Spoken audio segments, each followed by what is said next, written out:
160 शब्द प्रति minute. Start. हाल ही में अभी आपके सम्मुख संयुक्त समाजवादी दल के नेता ने बहुत जोरदार आवाज के साथ स्पष्ट शब्दों में उक्त दिन की घटना के लिए क्षमा याचना चाहिए। यद्यपि उस दिन का कार्य निश्चित रूप से बहुत ही गलत था। सदन के लिए यह अभूतपूर्व चीज है, जिसकी वस्तु स्थिति यह है कि उस समय सदन में जब अभिभाषण चल रहा था, ठीक उसी बीच एक माननीय सदस्य ने कागज जलाया था। उससे हम सब लोगों को बड़ी गहरी पीड़ा पहुंची थी, बड़ा आघात लगा। हम सब लोगों को ऐसी व्यवस्था करनी चाहिए ताकि इस प्रकार की घटना की फिर से पुनरावृत्ति ना हो।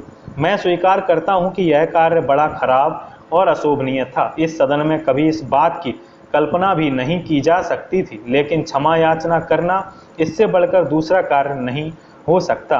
भूल होती है और उसे स्वीकार करना भले आदमी की नैतिक जिम्मेदारी है। उसे स्वीकार करना अच्छे आदमी की खासियत होती है। मैं आपसे और यहाँ पर उपस्थित लोगों से, कांग्रेस दल के नेता से अनुरोध करूंगा कि अब सदन की औपचारिकता पूरी हो चुकी है। अब क्षमा याचना स्वीकृति कर लेना चाहिए। इस प्रकरण को यहीं समाप्त कर दिया जाए, यही उत्तम होगा। जैसा कि आप सब लोग माननीय मुख्यमंत्री जी के सिद्धांत से भली भांति पूर्व से ही परिचित हैं। उनका एक सिद्धांत तो यह है कि संवित को बरकरार बनाए रखना, समाजवादी दल के नेताओं को निरंतर समर्थन करने के लिए तैयार रखना है।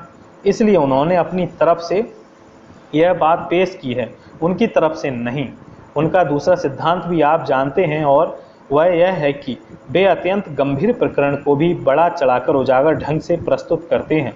मुख्यमंत्री जी के दोनों सिद्धांत और व्यवस्था के बावजूद भी इस सदन की स्वयं अपनी कुछ आंतरिक व्यवस्था है। मैं इसके संबंध में कुछ जिक्र कर रहा हूं कि यह सदन बहुत सक्षम है, बहुत सजग है। यदि सदन में घृणित अपराध होता है तो उसके लिए उसकी भर्त्सना कर सकते हैं। मैं व्यक्तिगत हैसियत से इस सदन में यह प्रस्तावित करता हूं कि मुख्यमंत्री जी स्वयं तीव्रतम शब्दों में उसकी भर्त्सना करें, जिससे अच्छी परंपराओं का निर्वहन निकट भविष्य में हो सके। विगत माह में जिस तारीख को 3 सदस्यों ने जो कार्य किया वह फिर से ना हो सके। मेरे कहने की आवश्यकता नहीं पड़ रही है। उन्होंने तो स्वयं ही कड़े वाक्यों में कह दिया है कि यह निंदनीय कार्य था। सदन के अंदर कुछ विधायकों में विरोधाभास अथवा विशेषाधिकार भंग होता है। दोनों के संबंध में बड़ा अंतर होता है। गुजरे वक्त मुझे षड्यंत्र रचाकर फंसाया गया था, मेरे ऊपर दबाव डाला गया था। महोदय, इनकी बात पर यकीन नहीं करना चाहिए। मामला ज़्यादा गंभीर हो तो सदन के नेता का उत्तरदायित्व तो बनता है कि निष्पक्ष प्रणाली अपनाकर उनके खिलाफ कार्रवाई की जाए। उन्हें संसदीय परंपराओं की ओर अधिक ध्यान देना चाहिए। आपको सदस्य की आदत की जानकारी है कि वह असत्य बातें सभा के सभी के सामने निडर होकर करते हैं। उन्होंने मेरे ऊपर जो आरोप लगाया था वह बिल्कुल सत्य नहीं था। बिल्कुल इन पर कार्रवाई होना चाहिए थी। मुझे मालूम है कि इससे सदन की मूल भावना को ठेस पहुंचती है, आघात लगा है। अंत में मैं इसके लिए तीसरी बार क्षमा मांगता हूं। माननीय अध्यक्ष महोदय, मेरा औचित्य का प्रश्न यह है कि कदाचित इतिहास में आज यह पहला मौका और अवसर है जब शासकीय पक्ष के सदस्य ने माननीय राज्यपाल के भाषण में बाधा पहुंचाई और उनकी गरिमा का अपमान किया।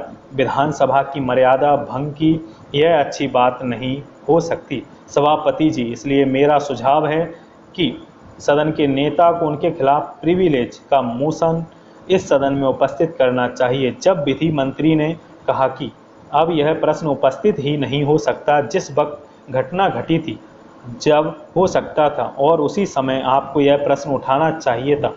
अब बहुत देर हो चुकी है, इसलिए मैं आपकी बात का विरोध कर रहा हूं। मैं आपको बताना चाहता हूं और आप भी जानते हैं कि अब कोई कार्रवाई नहीं हो सकती है, चूँकि विरोधी पक्ष के लोग अपनी मर्यादाओं को समझते हैं। यदि इस समय विपक्ष की तरफ से आवाज़ उठती तो अवश्य राज्यपाल महोदय का अपमान हुआ होता।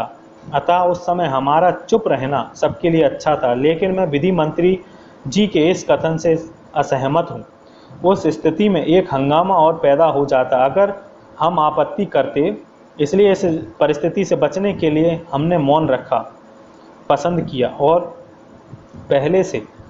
पहले अवसर पर जल्दी से जल्दी बोलने का मौका लिया, ताकि उस मुद्दे की तरफ आपका ध्यान आकर्षित किया जा सके। मेरे मत के मुताबिक सदन की मर्यादा भंग हुई है।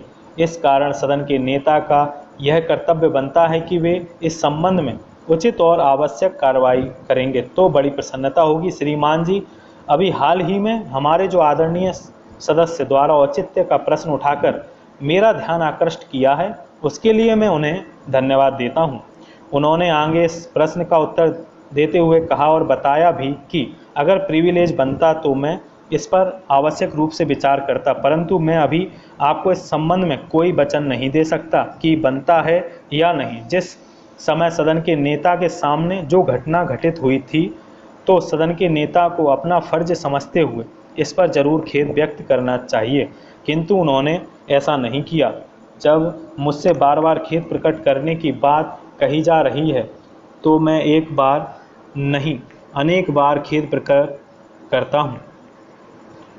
जहाँ तक विशेषाधिकार लाने का प्रश्न है, तो अभी इसकी ज़रूरत महसूस नहीं हो रही है, मगर आप खेद की बात कर रहे हैं, इसलिए मुझे इसका बहुत खेद है। आपको मालूम होगा कि इस दिन सदन में राज्यपाल महोदय का अभिभाषण होता है, उसके पश्चात अन्य दूसरे विषयों पर चर्चा नहीं होना चाहिए। सभापति जी, मैं आपसे एक सवाल पुनः पूछना चाहता हूं, और वह यह है कि अगर आपकी उपस्थिति में आपके समक्ष यदि कोई माननीय सदस्य आग लगाने की कोशिश करे तो उसके संबंध में आप क्या कार्रवाई करेंगे?